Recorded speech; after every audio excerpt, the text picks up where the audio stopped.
Hello guys, welcome back to my channel Ritukarak official. তোমরা সবাই কেমন আছো? আমি ভালো আছি। চলে এলাম একটি নতুন ব্লগ নিয়ে। তো আজ সরস্বতী পুজো, আজ বলবো না, দুদিন, রবিবার সোমবার। তো আজ সোমবার, আমি আজ অঞ্জলি দিয়েছি।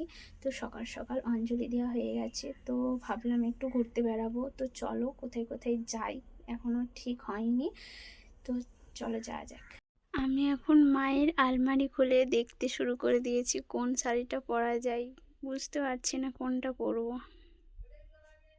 তো শেষমেশ আমি এই শাড়িটি পরবো। তো তার সাথে এই কানেরগুলো আর এই চুড়ি,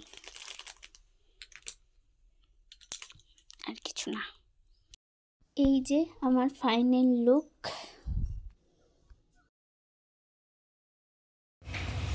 এই যে দিদি, আমি আর দিদি যাবো সরস্বতী পুজোর জন্য। এই যে রেডি হয়ে গেছি।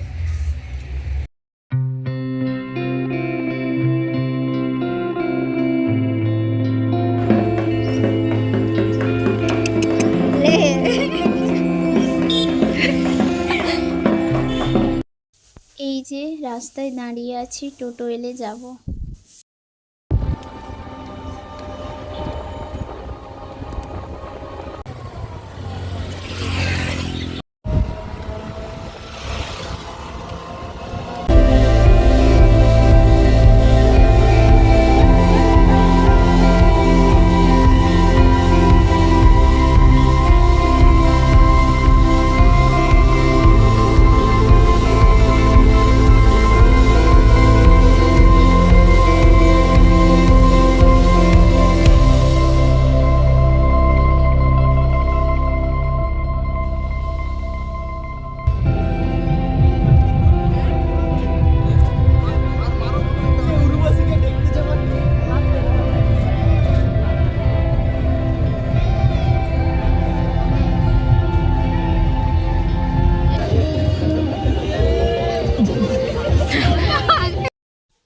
তো এখানে একটা ঠাকুর উঠেছে, তো ভেতরে প্রচুর ভিড় পড়ে, তাই ভেতরে ঢুকতে পারিনি।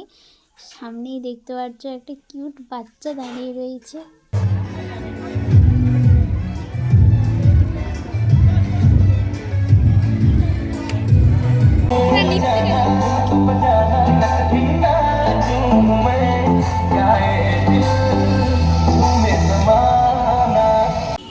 ঠাকুর দেখা হয়েছে, এবার আইসক্রিম খাবো। যাবার পথে রাস্তায় কিছু ঠাকুর উঠেছিল, ফাইনালি বাড়ি চলে আসছি। আজকের দিনটা কেটে গেল সরস্বতী পুজো। তো ভিডিওটা ভালো লাগলে অবশ্যই লাইক, কমেন্ট, শেয়ার, সাবস্ক্রাইব করতে ভুলবেন না। Bye bye.